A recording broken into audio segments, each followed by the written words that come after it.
votre chaîne. Je suis désolée de l'admettre, mais il n'y en a que un sur les 4 que je connais, vous allez le découvrir très vite. Oh, bah voilà, je t'en prie. Donc bah voilà, moi je m'appelle Jody Dream, je suis une youtubeuse belge, je fais principalement des vidéos gaming sur les Sims 4 et Minecraft. J'aime aussi beaucoup les jeux de gestion, et bah voilà, tant que c'est créatif, et que je m'amuse, bah voilà, c'est l'important. Bonjour, alors moi je suis John Kalchbut, je fais des dessins animés pour public averti. Je ne m'adresse pas aux enfants. Et je traite de sujets de société, d'événements factuels.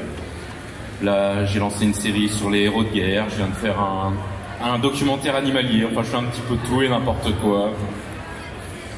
Voilà.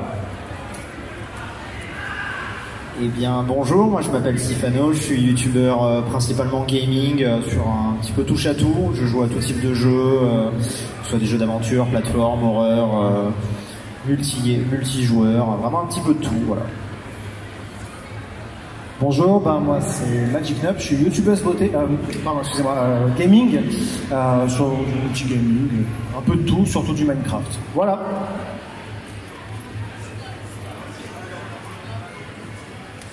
Moi j'ai vu la vidéo sur les pingouins, si jamais. Je l'ai trouvé hyper drôle. Pour ceux qui ne l'ont pas vu, tapez Cashbot Cartoon Trash Pingouin, vous allez trouver directement, c'est la dernière. Est-ce que dans le public, on a une petite question pour nos youtubeurs? Oui. Alors, juste comme on disait, si dans la mesure du possible, sinon c'est pas grave, mais si dans la mesure du possible, il peut y avoir des questions plutôt générales pour que tout le monde puisse participer, ça peut être cool. Voilà. Si Est-ce que possible. ça marche? Oui. S'il te plaît. Sinon, on s'adaptera. C'est une question pour Sifano. Parle bien près du micro, par contre.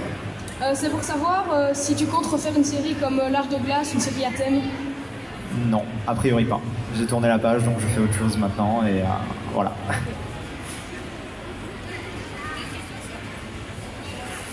Ouais, par contre, on n'entend vraiment rien au volume du micro. Soit faut parler plus fort, soit faut monter le volume du micro, je sais pas, mais... C'était encore pour Sifano. Des questions générales, on a dit. C'est pour savoir si tu allais faire encore quelque chose avec Super Brioche. Potentiellement. Je suis désolé, on m'entend pas.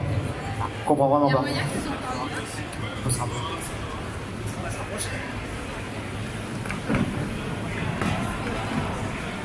Pas besoin du micro, vas-y, crie.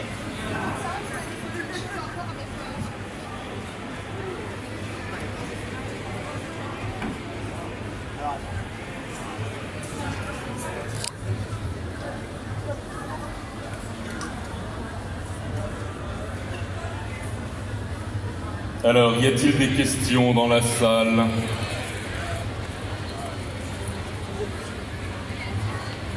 Ah, tu lèves la main. J'arrive. En fait, moi je voulais vous demander comment vous avez fait pour percer comme ça dans YouTube. Alors, c'est un cheminement qui est sûrement très différent suivant les personnes. Donc, moi, j'ai commencé en 2011, j'ai galéré pendant 4 ans. Et puis au bout de 4 ans, j'ai fait une première vidéo qui a buzzé. Et pour moi, ça a marché comme ça en fait, c'est par explosion en fait. Pendant 4 ans, j'ai stagné. Au bout de 4 ans, j'avais 1500 abonnés. Je faisais 2000 vues par vidéo, donc j'étais totalement inconnu. Puis du jour au lendemain, j'ai fait une vidéo qui a fait plusieurs millions de vues. Et à partir de là, ma chaîne a décollé. Après, je sais pas comment ça a marché pour les autres, donc je vais laisser répondre. Et c'était laquelle de vidéo qui t'a fait décoller? Alors, moi, c'est la vidéo sur les attentats de Charlie Hebdo qui a lancé ma carrière. Donc, je tiens à remercier le terrorisme international du fond du cœur. Ça m'a beaucoup aidé. Merci les gars. Je peux pas tellement dire que ça marche super bien de mon niveau, mais ce qui a fait peut-être plutôt que j'ai commencé, l'envie de partager avec d'abord des copines, puis après, quand on voit que finalement qu'il y a d'autres gens qui s'intéressent que juste les copines, on continue et on continue d'apprécier, voilà. Je pense que, voilà. C'est quoi la question? Oui, oui. Moi j'ai démarré pareil que toi en 2011 et ça a mis un petit peu de temps aussi, mais globalement moi ce qui a bien marché pour moi, c'est qu'assez rapidement on s'est mis à faire des vidéos à plusieurs en fait, et sans vraiment s'en rendre compte, il y a eu un partage de communauté, ce qui fait que petit à petit on est monté à plusieurs. Et après, ça a été assez exponentiel sur les mois qui ont suivi, quoi. Ça, j'ai pas, en fait, par exemple, contrairement à Catchblood, j'ai pas une vidéo en particulier qui a d'un coup pu tout exploser. Ça a été un peu plus progressif, je pense. Ça a été plus sur le long terme, on va dire. Alors moi j'ai commencé en 2016, donc j'ai stagné pendant longtemps aussi, pendant plus d'1 an et demi. Et après j'ai pris en otage un youtubeur qui a 2 millions d'abonnés pour qu'il m'aide à monter un petit peu. Voilà, bon, en fait c'est des coups de chance qui ont fait que voilà, c'est tout. Le travail, ouais. Il y a un truc qui aide beaucoup aussi, c'est quand tu produis un contenu original et de qualité, même si t'es pas très connu, mais que tu persévères, tu as des chances de taper dans l'œil de quelqu'un qui est beaucoup plus connu que toi et qui va te proposer de travailler avec toi. Moi, ça m'a beaucoup aidé parce que comme je fais des dessins animés, c'est un truc qui est très rare. Et du coup, j'ai écrit 2 minutes papillon, j'ai top 10 qui m'ont remarqué et qui m'ont proposé de travailler avec eux. Et du coup, quand j'ai fait une collaboration avec eux, on fait une grosse pub. Et ça, c'est pareil, ça a fait un boom pour ma chaîne. Tu vois, quand j'ai fait ma vidéo pour Top 10, je suis passé de 140 000 abonnés à 280 000 abonnés. J'ai doublé en même pas 2 semaines. Donc, ouais, se faire aider par des gens beaucoup plus connus que toi, en leur apportant quelque chose de plus, tu vois. Par exemple, moi je sais qu'à un moment j'ai vu Superflame, je sais pas si vous connaissez, c'est un imitateur sur YouTube qui fait des très bonnes vidéos et qui était abonné à ma chaîne, qui m'a proposé de faire des voix en imitant des personnages pour moi. Et du coup j'ai été voir sa chaîne, j'ai trouvé ça génial ce qu'il faisait. Donc je l'ai fait travailler pour moi et en contrepartie je lui ai fait de la pub, comme moi on m'en avait fait avant. Et maintenant je crois même qu'il est passé devant moi, Superflame, quoi. J'aurais peut-être dû le laisser là où il était. Il fait des voix super en plus, j'adore les doublages de tes cartoons. Est-ce qu'on a... Ouais, je suis super fan, hein. Désolée, je vais faire la fangirl pendant les 2 jours. Hein. Je suis prévenu comme ça. Tant mieux, j'adore ça. Est-ce qu'on a une autre question, oui monsieur? Alors, c'est une double question, c'est les 2 vidéos qui vous ont le plus plu et déplu à faire comme, comment dire, de la création, comme dans le fait même d'y penser. Voilà, j'ai commencé. Les 2 qui vous marquent le plus en fait, autant bien qu'en mal. Alors, celle que j'ai préféré faire, moi, c'est celle sur Ken le survivant, parce que le sujet me touchait particulièrement. Ken le survivant, c'est le personnage que je préfère, et le voir en train d'éclater des politiciens français, je trouvais le concept génial. J'ai pris beaucoup de plaisir à faire en sorte que Ken le survivant massacre des politiciens, et que j'ai détesté faire, non, parce que je ne fais pas de vidéo. Moi, quand je fais une vidéo, c'est un truc que j'ai envie de faire. Donc après, il y en a qui ont été plus chiantes à faire parce que niveau technique, c'était dur. Mais j'ai aimé les faire quand même, surtout quand j'ai fini, tu vois. Quand je dis détester, ça peut être aussi celle qui vous a déçu à la fin de la conception. Non, ça m'est jamais arrivé, moi. Suivant.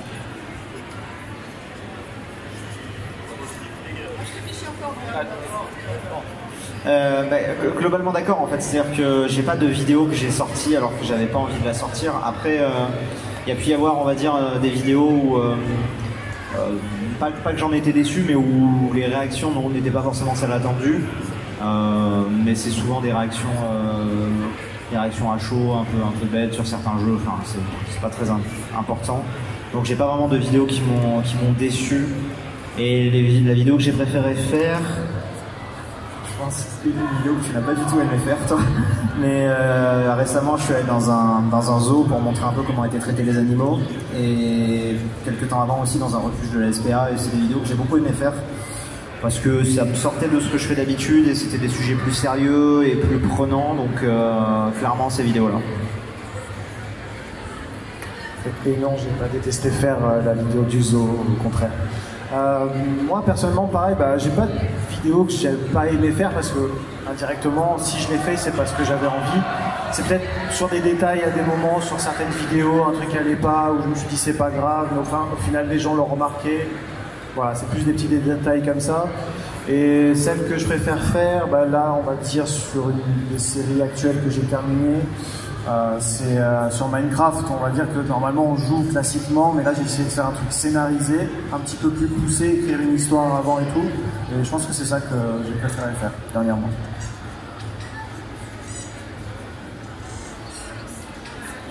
On va commencer par le négatif. Hein.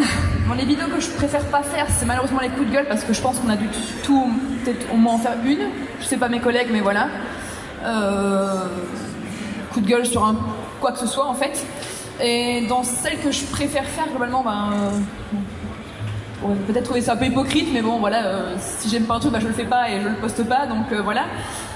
Sinon vraiment mes préférés, c'est quand je peux allier le jeu vidéo à une cause que je soutiens vraiment depuis pas mal d'années, c'est la grossophobie. Donc du coup voilà, quand je peux mettre entre guillemets, j'aime pas non plus le terme valeur ajoutée, parce que pour moi c'est des valeurs humaines avant tout, que vraiment une valeur entre guillemets commerciale. Donc voilà, c'est ce que je préfère faire, voilà. On va dire ça comme ça, voilà. Merci beaucoup. Il y avait une question par ici. Il y avait toi. Donc, quelle est votre meilleure rencontre depuis que vous êtes youtubeur?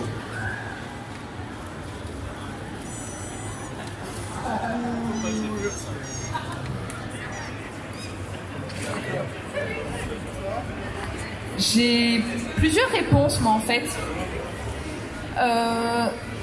J'en ai 3 bonnes, je dirais même. Bon, même plus. Déjà, tous ceux avec qui je traîne habituellement, ceux que mes abonnés entendent dans les lives, voilà, Boone, Liloméane, enfin voilà. Mais sinon, des rencontres qui ont marqué, c'est plus des personnes que, au départ, j'ai suivies en tant qu'abonné, parce que bon, avant d'être youtubeur, on est entre guillemets abonné aussi. Je dirais Gus DX, Roi Louis et Aurélien Sama. Voilà, c'est 3 belles rencontres que j'ai faites. Ouais, je ne répondrai pas à cette question parce que sinon je vais pas me rendre service. Pareil, enfin non, mais j'ai eu trop de bonnes rencontres pour en sortir qu'une en fait. Je trouvais ça un peu injuste, quoi. De quoi? Celles qui m'ont influencé positivement, je le cite souvent quand je parle d'un de mes youtubeurs préférés, je dirais Atomium, qui est un youtubeur qui pour moi est ultra pro et ultra quali dans ce qu'il fait, et du coup ça a pu m'inspirer, même si ça se ressent pas toujours, mais en tout cas ça a pu m'inspirer dans toujours vouloir m'améliorer et essayer de faire mieux dans mon domaine. Et c'est quelqu'un de très gentil. Moi ça va être très simple, il est là, il le sait, c'est Julien. Non mais c'est au début une relation qu'on avait de travail ensemble, et maintenant c'est un très bon ami. Voilà. C'est trop mignon. Il y avait une question, c'était toi? Alors bonjour à tous, c'est pour savoir si comment trouvez-vous l'inspiration pour vos vidéos?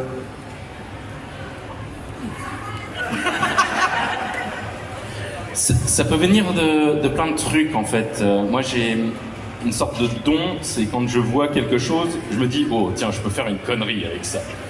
Et du coup, ça me vient comme ça. Je sais pas, quand j'ai appris par exemple que Hollande, notre ancien cher président, avait un coiffeur qui payait 8 000 € par mois pour coiffer les 3 poils qu'il avait sur le caillou. Direct, j'ai eu l'info.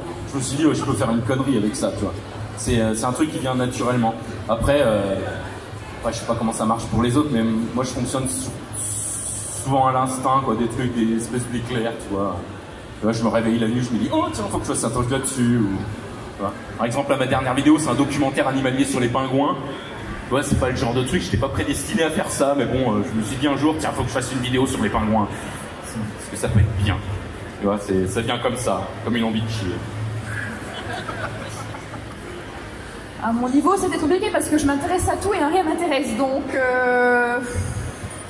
pour aller vers les séries que je fais des Sims 4 un peu sur la mode, sur le côté j'ai un job où je suis vendeuse de vêtements, donc un peu de mon travail sûrement, et pour le reste ça spawn comme des monstres, voilà, je peux pas dire autre chose que ça. Non, moi dans mon cas, vu que je fais beaucoup de jeux, parfois je reste assez souvent tributaire de l'actualité, quoi. Un jeu va sortir, bon, je vais le tester, je vais avoir envie de le montrer en vidéo.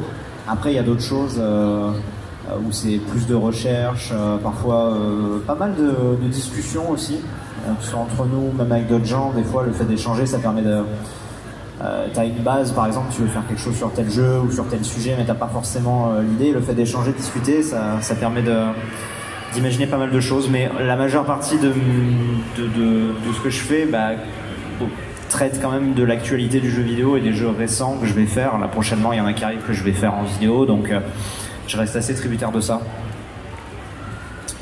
Et pareil, moi c'est un peu des idées. Un jour je vois un jeu, ça me fait penser à autre chose, et du coup il y a une idée qui vient par rapport à ça, ou sur un jeu particulier, je pourrais faire ça. Mais je suis pas en mode je vais me mettre là, réfléchir à un truc, parce que dans ces cas-là ça vient jamais. C'est plus un éclair, pas de génie, mais quelque chose qui se passe par la tête comme ça pour avoir des idées, quoi. Ça c'est plutôt pour Stefano. Ce serait moins près. Ce serait pour demander j'aime beaucoup. Un jour tu as dit que tu ferais peut-être le jeu Uncharted. Est-ce que ce serait toujours d'actualité ou non? C'est dans un coin de ma tête, après c'est pas là imminent, on va dire, non. Mais je les ferai un jour, je pense, oui. Grand mystère, s'il te plaît. Si vous avez tous les moyens que vous voulez, c'est lequel contenu que vous voudrez faire? On n'a pas entendu la fin. En euros, tu veux dire? En fait, si vous pouvez avoir tout ce que vous voulez, donc les moyens ou ce que vous pouvez faire. Vous entendez? Oui, c'est bon. Ok. Eh ben, quel est le contenu que vous voulez faire en fait?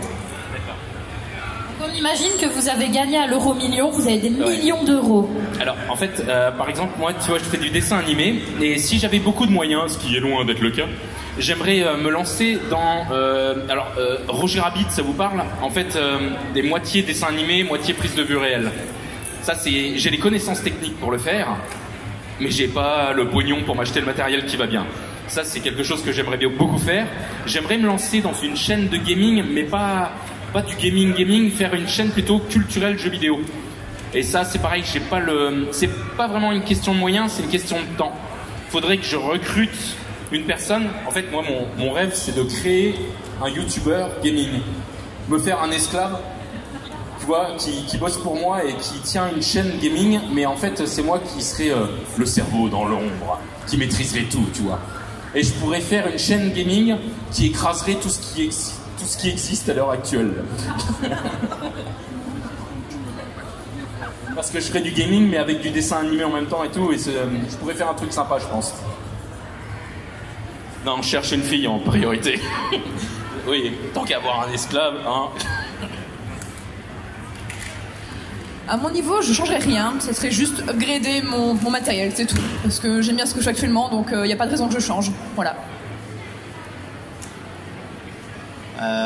Moi, ce serait très clairement, si j'avais les moyens, j'adorerais créer mon petit studio de jeux indépendants et essayer de sortir un jeu qui me ressemble. Mais c'est compliqué. Mais si j'avais vraiment tout ce que je pouvais, en fait, pour moi, à terme, si un jour j'arrive à faire ça, c'est vraiment le truc que j'aimerais le plus faire. Et que YouTube aurait pu m'apporter via des contacts ou autre, parce que moi tout seul, j'ai pas les compétences pour faire ça. Après, moi, je pourrais m'occuper de la partie communication, par exemple, d'autres s'occuperaient, donc voilà, chacun aurait sa part, mais j'adorerais faire ça, mais c'est complexe, et c'est très long, et ça coûte très cher. Moi, si j'avais plein de moyens, je pense que j'aimerais bien avoir un studio qui est dans une boîte qu'on peut transporter n'importe où et enregistrer n'importe où. En plein milieu du désert, sur la banquise, tu vois, genre des trucs. Studio caravane. C'est un concept à exploiter, hein. Est-ce qu'on a une autre question? Oui. Dernière question pour Stefano. Un jour, tu avais dit peut-être une vidéo avec Sora. Est-ce que c'est toujours... C'est toujours prévu, on devait tourner la semaine dernière et peut-être on n'a pas eu le temps, donc là, dans les jours qui viennent, normalement, on doit faire une vidéo ensemble. Mais ouais, c'est prévu. Merci. De rien. C'est toi, hein. J'arrive, je me faufile. Bonjour, j'aurais une question pour Magic, s'il vous plaît. Oui, je t'écoute. Voilà, en fait, en 3-4 mois, tu es passé d'une dizaine de milliers d'abonnés à 46 000 maintenant. qu'est-ce que ça a changé pour toi au niveau du travail pour Sifano? Rien du tout. Pour moi, je fais toujours la même chose. Je me fais plaisir avant tout. J'essaye de faire plaisir aux gens. Il y a plus de gens qui sont là, mais pour moi, ça change rien. Je reste le même. Je fais les choses que j'aime. Voilà. Ah si, il est invité en convention maintenant. Et effectivement, ça change tout. Quand t'as ta chaîne qui te développe, en fait, si t'es un passionné à la base, ça change pas grand-chose pour toi. Ça change juste ta motivation, ce que tu as enfin reconnu, et du coup, ça t'émule, tu vois. Ça te donne encore plus l'envie de continuer. Mais je sais que moi, du début où je faisais mes vidéos, où j'avais 1000 vues dessus, j'y mettais autant de cœur que maintenant qu'elles font des centaines de milliers de vues. Certaines ont dépassé des millions, tu vois. Mais ça n'a pas changé. Ma démarche est toujours la même. J'ai toujours voulu qu'on voit ce que je fais. On voit ce que je fais. C'est correct, ça, comme tournure. Mais tu vois, c'est ça. Question suivante. Est-ce que vous avez fait un vlog sur le salon aussi? Moi, je fais pas de vlog, donc... Il y en aura un et la caméra elle est là. Voilà. Pas moi. Il y en aura un, la caméra est là. Qui a une autre question là? Ah, bah, vous êtes tous dans la même zone géographique. Puis il y a toi là-bas au fond, hein, je ne t'oublie pas. J'ai une question pour Catchbug. Qu'est-ce qui t'a donné envie de faire des cartoons? Alors moi, tu sais, je dessine depuis que je suis tout petit. J'ai appris à dessiner au début des années 80 en regardant une émission qui s'appelait Récréa 2, qui était l'ancêtre du Club Dorothée, que la plupart d'entre vous n'ont pas connu. Et dans cette émission, il y avait un dessinateur qui s'appelait Cabu, et qui venait et qui donnait des cours de dessin, en fait. Il apprenait aux gosses à dessiner. Moi, je prenais mon calepin, mon crayon, et je recopiais les conneries de Cabu. Donc depuis que j'ai 3-4 ans, je dessine, et j'ai jamais arrêté. En fait, tous les gosses dessinent, tu vois. Et en fait, arrivé à 10 ans, 10-12 ans, t'as beaucoup de gosses qui arrêtent de dessiner, et moi, j'ai jamais arrêté. Et le dessin a toujours été un moyen pour moi de me foutre de la gueule de mon entourage. Donc à la base, je faisais des dessins pour me moquer de mes camarades de classe. Après, j'ai fait des bandes dessinées pour me moquer de mes camarades de classe. J'ai fait des bandes dessinées pour me foutre de la gueule de mes collègues de bureau. Et j'ai fait un premier dessin animé pour me foutre de la gueule de mes collègues de bureau à l'armée. Donc c'est un enchaînement logique, en fait. J'ai toujours aimé me moquer des gens. Et quand j'ai fait mon premier dessin animé, je l'ai montré à mes collègues de bureau. Et ils ont été soufflés. Et ils m'ont dit mais t'as fait ça tout seul? Arrête l'armée, casse-toi, balance-toi sur YouTube, deviens une superstar internationale et milliardaire. Et ça y est, c'est fait. Je suis enfin, pas encore milliardaire, mais ça va pas tarder.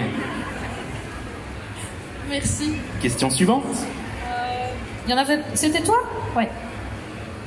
Alors j'ai une question qui peut être une question qui fâche, mais est-ce que vous avez... au cours de votre carrière de youtubeur, subi un bad buzz? Et si oui, comment vous avez réussi à vous en sortir? Enfin, si vous en êtes sorti ou pas. Oh, mais moi je les collectionne, mon pote, quoi. J'ai sorti une vidéo sur l'homophobie. C'est pour dénoncer l'homophobie. On m'a traité d'homophobe, direct. Après, j'ai fait une vidéo sur les artistes où j'expliquais que je considérais pas la photo comme un art. Je me suis fait défoncer. J'ai fait une vidéo pour expliquer le sionisme, on a passé des mois à me traiter de sale juif. Après j'ai fait une vidéo pour me moquer des soldats à Gaza qui éclataient les Palestiniens, je me suis fait traiter d'antisémite. Enfin bon, moi je les collectionne, j'en ai plus rien à branler en fait. Tu sais, il faut apprendre à mettre ça de côté, les bad buzz. En fait, faut pas se concentrer sur les 5% de personnes qui viennent te casser les couilles dans les commentaires. Faut plutôt que tu te concentres sur les centaines de milliers de personnes qui t'aiment, tu vois. C'est principal. En fait, j'ai beau chercher, je pense. Enfin, moi, j'ai déjà eu des moments où je me suis pris la tête avec des gens ou que ma communauté, à un moment, ça m'est saoulé certains trucs et je l'ai fait savoir. Mais de là, à vraiment parler d'un bad buzz. Enfin, pour moi, on parle d'un bad buzz. Je pense à Mad Podcast, tu vois, par exemple, genre un énorme truc. Ah ouais, moi, je pense à vraiment un énorme truc comme ça, ou un peu moins peut-être, mais voilà. Donc. Je suis pas certain, non. Après, bon, voilà, je peux être sanguin, des fois ça peut m'arriver de me prendre un peu la tête, mais globalement, léger. Mais je pense pas, honnêtement. J'ai pas de souvenir vraiment. Je sais que ça devait pas être terrible. Non, moi non plus, je pense pas. Aux dernières nouvelles. Peut-être ça arrivera un jour, peut-être. Non, si, bon, pour l'instant, non. Ça m'est encore jamais arrivé non plus, donc voilà. Désolée. On espère que ça reste comme ça. J'ai une question pour Psyphano. Oui. Que penses-tu de l'inquiété racine? Mais tu as vu nos 2 vidéos? Donc tu as ta réponse. Question suivante. Eh non, mais bon. Non, en vrai, j'ai plein de gens qui me font. Bah, justement, quand je parlais de gens avec qui j'ai pu me prendre la tête, c'est pas un secret qu'à un moment on n'était pas en très bon terme, mais ça va très bien maintenant. On a fait des tournages et on s'entend super bien. Et voilà quoi. C'est ce genre de truc par rapport à la question précédente. Mais du coup, oui, on s'entend très bien. Sinon, on tournerait pas ensemble. Et on a une vidéo prévue prochainement d'ailleurs. Voilà. Alors, moi j'ai une question. Tout à l'heure, t'as dit que tu voulais faire du gaming, mais sous forme d'animé. J'ai pas bien compris en fait. T'es où? Lève la main, je te vois pas. Là, ici. D'accord. T'as dit que tu voulais faire du gaming sous forme d'animé, donc ça veut dire dessiner les jeux vidéo. Alors, ouais, expliquer en fait, par exemple, prendre un jeu comme Resident Evil, tu vois, et expliquer l'histoire de la saga, tu vois, et faire ça avec des images de gaming. Et parler donc de l'historique du jeu et avec des petites animations rigolotes autour.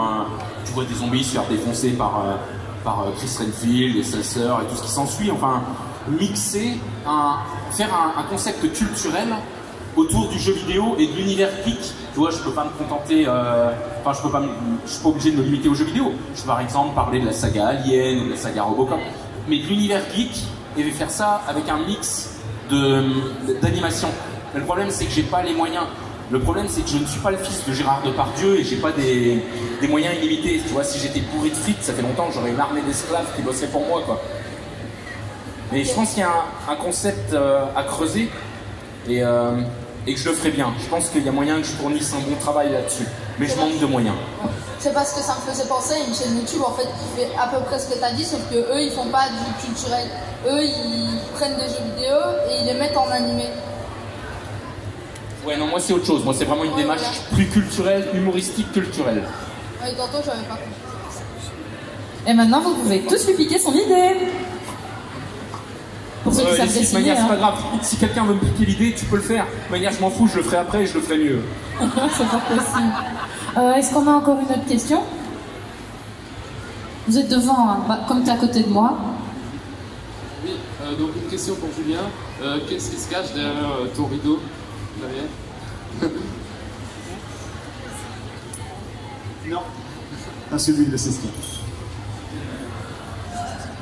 Non, mais surprise. Voilà. Il n'y a rien à dire là-dessus. Vous verrez un jour, peut-être. Peut-être. Non, en vrai, pour apporter une vraie réponse, c'est une blague qui est partie au départ des abonnés, qui ont demandé, et on en a joué, mais c'est un truc qui est en train de partir beaucoup trop loin, je crois. Les gens se questionnent beaucoup trop, donc voilà. Mais je garde le mystère, du coup. Reviens, je vais te taper là. Elle a une question chewing-gum, j'ai rien compris. On va voir si vous comprenez mieux que moi. Bon, bah, c'est la petite question débile de la journée, mais puisque le troisième monsieur devant nous mâche et mâche et mâche ne s'arrête pas, c'est peut-être pour le style. On voudrait bien savoir le goût de ton chewing-gum. En fait, si je mâche du chewing-gum, c'est pas parce que j'aime ça, c'est parce que sinon, comme je fume, je pue de la gueule, donc... Bah, je m'attendais à une réponse pareille. Donc, ouais, c'est un chewing-gum en menthol, je crois qu'on m'a filé. Bah, voilà. C'est sa technique de fumeur, on connaît les bails. C'était très très intéressant. C'est ça. J'avais rien compris, moi. Question, il y a toi devant et il y a toi. Mais toi, t'en as pas encore posé, alors... Voilà, j'arrive. Si l'aventure YouTube venait à s'arrêter, qu'est-ce que vous feriez? Moi, je me suiciderais direct, parce que je sais rien faire de mes 10 doigts, et je me vois pas aller bosser. Je suis trop feignant pour retourner bosser, je suis trop vieux. Donc, parle pas de malheur, quoi. Pour ma part, je suis déjà à mi-temps dans le prêt-à-porter, donc mis à part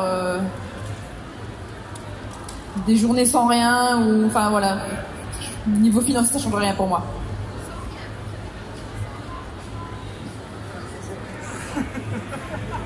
Moi, je ferai ce que j'ai appris à l'école. J'ai un bac plus 5 d'architecture, donc peut-être je serai architecte. Voilà. Mais moi, je sais pas. Enfin, le truc, c'est que j'ai fait des études, mais je me verrais pas. En fait, maintenant que je suis sur YouTube, je me verrais pas à terme retourner là. Ça me correspondrait plus, je pense. Donc, je pense que c'est le cas pour beaucoup de youtubeurs. On a pu nouer pas mal de contacts avec plein de gens dans le secteur, pas que sur la production vidéo, mais tout ce qui est autour. Et du coup, je pense que j'arriverai à rebifurquer vers quelque chose là-dedans. En fait, à terme, j'aimerais bien faire de la production, même pas pour ma chaîne, mais de la production de vidéos, de reportages, voilà. Donc, j'essaierai de me recaler là-dessus. Mais pour l'instant, c'est pas prévu. Je fais lui et puis toi, ça va? Déjà, désolé d'avance, on m'a dit Nob qui sait. Enfin, on lui a déjà demandé plusieurs fois, mais c'était pour savoir, c'était une question générale. D'où vient un peu l'origine de vos pseudonymes? Tu m'as posé tout à l'heure en plus, mais bon, c'est tout con parce que dans un jeu, un jour, je cherchais un pseudo, j'aimais bien le punk rock. Nup, c'est punk à l'envers. Et un jour, j'ai joué à un mage, donc Magic Nup. Voilà. Non, c'était que pour toi la question. Ah, c'était. Mais moi, je sais plus, on me l'a posé aussi tout à l'heure, je sais plus, mais c'est pas une blague. C'est-à-dire que ce pseudo, j'ai depuis tellement longtemps que je sais même plus d'où est venue l'inspiration. C'est pas un truc. Je me suis pas inspiré de quelque chose en fait. Enfin, je crois pas. En tout cas, j'avais pas le souvenir. Toi, ça m'intéresse. Alors, moi, Caljebeut, ça vient de Cal Caporal. Et Jbeut, c'est mon trigramme à l'armée, parce que je m'appelle Joubert. Donc, c'est JBT, c'était Jbeut. Donc, Caljebeut. C'est mon pseudo en fait pour jouer aux jeux vidéo. J'ai choisi en 20 secondes il y a 20 ans. Et c'est resté. Et en fait, tous les personnages qui sont dans mon univers de dessin animé, mes petits frères et tout ça, El Khalid, Fuck Monsters et tout ça, c'est leur pseudo pour jouer aux jeux vidéo. Ça, je l'ai jamais dit ça dans une conférence. C'est parce que je suis en Belgique, donc je fais une exception pour vous. À mon niveau, je dis c'est mon vrai prénom, et pour Dreams, je suis quelqu'un d'assez distrait, donc le rêveur, donc voilà, tout simplement. Alors, c'est une question pour Caljebeut. C'était pour savoir si tu vas te concentrer sur le drama YouTube ou tu vas faire plus de vidéos sur le drama YouTube ou non? Ah non, mais le drama YouTube, mec, moi j'ai fait qu'une seule vidéo. Hein. Je me suis acharné sur notre podcast pendant je sais pas combien de temps. Non, j'ai pas fait de vidéo sur Balance ton youtubeur. Déjà, j'avais trop peur que mon nom y ressorte déjà de base. Mais non, ça m'a pas parlé parce qu'en fait, le problème on en parlait tout à l'heure là. C'est que le drama Balance ton youtubeur, c'est parti en couille complètement. En fait, les gens ont tout confondu. À la base, sur Twitter, Squeezie a balancé un message pour dire les youtubeurs qui abusent de leur notoriété pour profiter de jeunes filles fragiles, on vous voit. Tu vois, il ciblait une catégorie de personnes en particulier. Les mecs qui abusaient des jeunes filles fragiles pour négocier des trucs sexuels et tout. Et les gens sont partis pour lyncher des youtubeurs qui draguent sur YouTube. Et ça, non, il n'y a rien de mal au fait de draguer des filles. Quand t'es youtubeur, tu dragues des filles comme tout le monde, quoi. Je veux dire, si t'es médecin, tu vas dire, voilà, je suis médecin, bonjour, ça te dirait de sortir avec moi. Mais si t'es youtubeur, tu fais la même chose, sauf que ça marche mieux. Mais tu vois, les gens ont tout confondu. Et il y a des tas de gens qui se sont fait lyncher sur Internet, là, ces dernières semaines, parce qu'on a retrouvé des photos de eux à moitié à poil, alors qu'ils draguaient des filles. Mais c'est pas forcément mal ce qu'ils ont fait. Alors il y en a, dont notre podcast justement, qui ont dragué des filles très jeunes, et là c'est condamnable. Mais alors un mec qui drague sur internet, c'est lambda, c'est nul quoi.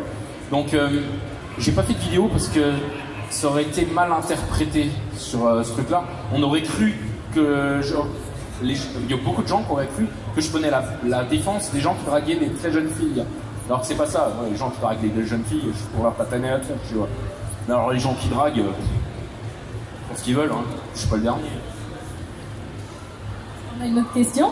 Et non, le drama ça m'intéresse pas. Hein. Le premier qui va me casser les couilles sur YouTube, je vais lui exploser le fion, tu vois, et puis après, c'est tout quoi. Il y a des mecs qui essayent de lancer des dramas avec moi de temps en temps, mais c'est des randoms, des petits cons qui font des blogs à la con, qui y a 10 personnes qui lisent. Je vais pas m'amuser à éclater un mec qui est pas connu, je vais lui rendre service. Le premier youtubeur connu qui me cassera les couilles, par contre, d'une part, je vais déjà lui exploser le pion sur internet, et puis quand je le croiserai dans une convention, il faudra qu'il soit très poli. Bon, sinon je dégomme. Question suivante. C'était une question pour Sifano. Oui, bonjour. Bonjour. Mais est-ce que Pixelmon a été dur à tourner, les épisodes de Pixelmon? Bon non, parce que dès que j'avais besoin d'un truc, j'allais piquer chez lui, alors c'était... Non, c'était un plaisir. Mais il n'y a pas vraiment de vidéos que je fais qui sont dures à tourner, vraiment. Globalement, après, il y a sur certains jeux où tu galères, etc. Mais pour le coup, non, c'était tranquille. Franchement, c'était tranquille. C'est plus le côté, je l'ai arrêté vite, parce que c'était plus le fait que je connaissais déjà le mode. Et donc, j'avais l'impression d'avoir déjà fait le tour une première fois. Je ne me voyais pas refaire tout pareil sur le long terme, en fait. Donc je suis venu, je me suis amusé, mais voilà, ça s'est assez vite arrêté. T'as vu, mes réponses sont plus cordiales. Parce que je vous vois, les parents qui sont dépités quand il dit des gros mots, hein. Je vous vois. On vous voit. Question suivante. Ce serait une question pour Calchebot. Ah, désolé. En gros, est-ce que ça prend beaucoup de temps, beaucoup de matériel de faire un cartoon sur internet comme ça? Alors, est-ce que ça prend beaucoup de temps? C'est très variable d'une vidéo à l'autre. Ça dépend de plein de facteurs. Ça dépend de la longueur de la vidéo. Pour commencer, plus une vidéo est longue, plus ça va prendre de temps. Plus l'animation est complexe, plus ça va prendre de temps. Si c'est un mec qui est assis derrière un bureau et qui parle, ça va aller très vite. Parce qu'il n'y a que de la synchro labiale à faire. Si c'est une vidéo où tu as un mec qui frappe sur tout le monde, il va falloir plein d'animations et ça va prendre beaucoup de temps. Par exemple, la vidéo que j'ai faite avec une survivante qui éclate tout le monde, là, ça m'a pris 1 mois et 1 semaine. C'est la vidéo la plus longue que ça m'a demandé. Ouais, les autres youtubeurs, quand vous faites des vidéos, ça se compte en jours. Non, mais un petit vlog, un truc comme ça prend quelques jours. Moi, c'est pas rare que je passe 1 mois et demi à faire que... Et puis quand je dis 1 mois et demi, c'est pas de week-end. Je travaille 15 heures par jour, tu vois, pendant 1 mois et demi, quoi. Bon, c'est rare, hein, je suis devenu feignant avec le temps, mais... Donc c'est très variable. La plus rapide, je l'ai faite en 1 nuit, c'était celle qui m'a rendu célèbre. Donc quoi, je devrais en faire des plus rapides plus souvent. Et celle qui m'a pris le plus de temps, ouais, 1 mois et 1 semaine. Moi, je vais rebondir là-dessus pour une question que j'ai personnellement. Quel logiciel utilises-tu pour réaliser tes cartoons? Alors pour l'animation, j'utilise Toon Boom Harmony Advance. C'est un logiciel à 1013 €. C'est professionnel, ça sert à faire tout ce qui est Simpson, Futurama, tous ces trucs-là. Là. Donc ça, c'est pour tout ce qui est animation. Pour le son, j'utilise Audacity, c'est gratuit. Pour le montage, j'utilise Vegas, je crois. Et ça coûte rien, je l'ai payé 50 €, je crois. Mais je m'en sers pas beaucoup parce que je fais mon montage sur Toon Boom en fait. Moi, j'ai juste besoin de raccorder des bouts de vidéo. Donc, j'ai pas besoin d'un truc ultra performant comme Premiere ou After Effects. Et puis, j'ai pas les moyens surtout. Donc, voilà, Toon Boom, Audacity. Et là, pour faire ma BD, j'utilise Clip Studio Paint.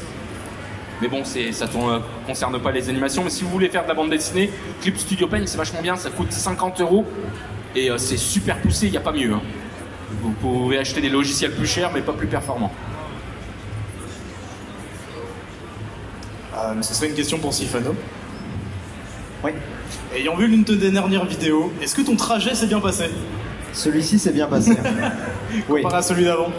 Comparé à celui d'avant, celui-ci s'est bien passé. Et pourtant, on est passé par Bruxelles. Du coup, je me suis dit, tiens, il y a un remake, mais heureusement, on s'est arrêté. En plus, notre train allait jusqu'à Cologne. Je me suis dit, bon, non, ça s'est bien passé.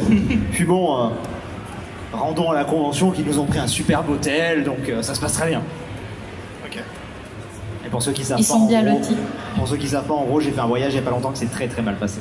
Avec une affaire d'arnaque très bizarre.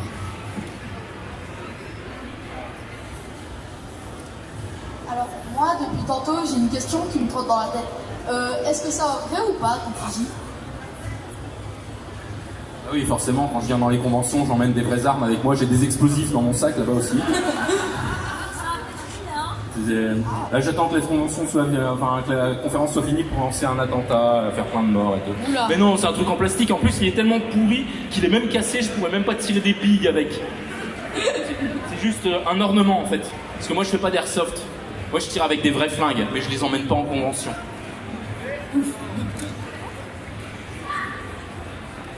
Question suivante. J'aurais une question générale.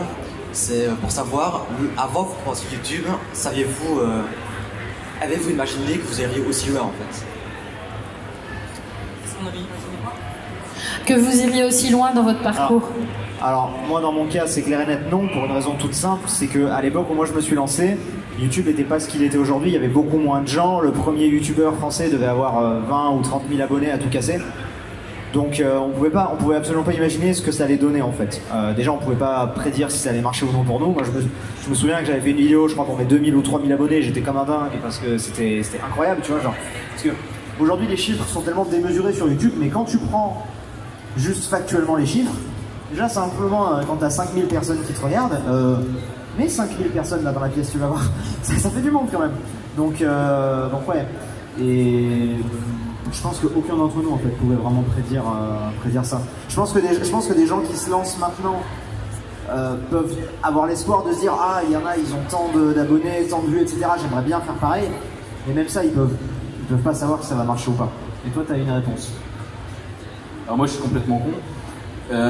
En fait j'ai fait un premier dessin animé et on m'a dit vas-y lance-toi sur YouTube, tu vas devenir une star. Et moi j'ai quitté mon emploi, j'ai revendu ma bagnole, je suis reparti chez ma mère et tout, et je me suis dit je vais devenir une putain de star, tu vois. Et moi j'étais persuadé, non parce que moi je suis complètement con, hein. Non mais moi j'étais persuadé qu'en un an j'allais être riche et célèbre. Hein. J'avais complètement craqué mon slip et tout, et puis au bout d'un an en fait j'étais toujours totalement inconnu, j'étais toujours chez ma mère. En fait en me barrant de mon boulot, j'avais tous les jours on archivait les documents de la journée, on les mettait dans une enveloppe. Et moi, le dernier jour de travail, j'ai pris mon enveloppe et j'ai marqué, parce que je savais que c'était archivé pendant un an, que dans un an, les gens liraient mon message. Et du coup, j'avais marqué, alors, où est-ce que j'en suis? Est-ce que je suis à Hollywood? Est-ce que je suis pété de thunes et tout? Ou est-ce que je suis toujours en train de végéter chez ma mère comme un con? Et du coup, j'étais toujours chez ma mère, tu vois. Et ça a pris très longtemps pour se faire connaître. Moi, au bout de 4 ans, il m'a fallu 4 ans pour commencer à me faire connaître, tu vois. Donc, j'étais persuadé que j'allais devenir riche et célèbre. Là, ça fait 7 ans. Je commence à être connu, mais je suis loin d'être riche. Mais loin, de loin, tu vois. C'est vraiment très loin. Donc, il y a des gens qui ont les pieds sur terre, et puis il y a des Mongoliens comme moi, tu vois, qui y croient dur comme fer, quoi. Et j'ai eu raison d'y croire, parce que j'ai quand même à moitié réussi. À mon niveau, je suis encore assez petite par rapport à eux. Hein. J'ai que 42 000 personnes, c'est déjà pas mal. Hein. Je sais pas si on peut mettre 42 000 personnes ici. Je pense pas, non. Mais non, jamais j'aurais cru qu'il y aurait autant de personnes qui me suivraient en fait, clairement pas. Voilà. Non.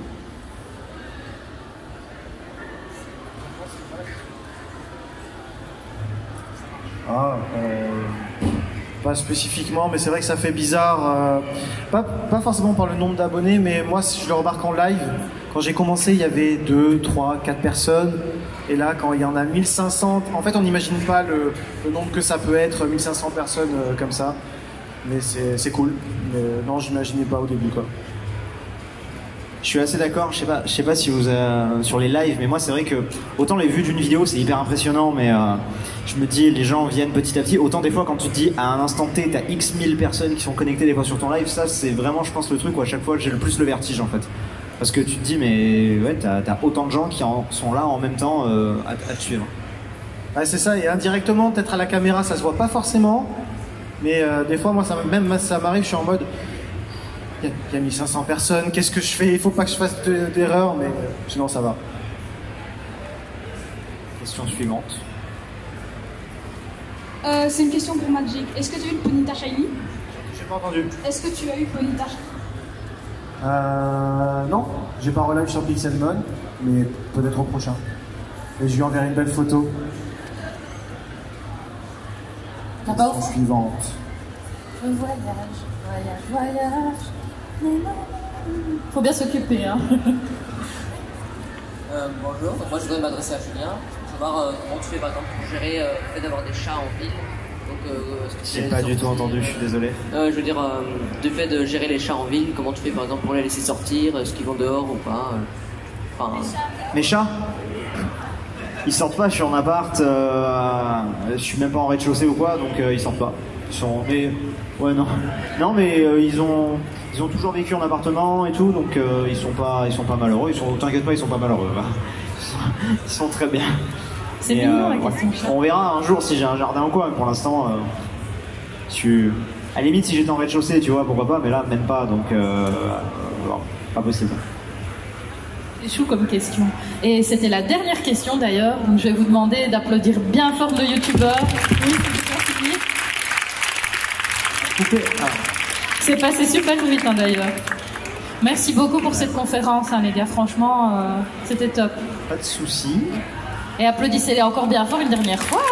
Et moi je retourne à mon stand là-bas, donc si vous voulez venir me voir. N'hésitez pas à aller leur faire un petit coucou à leur stand qui sont au fond à droite.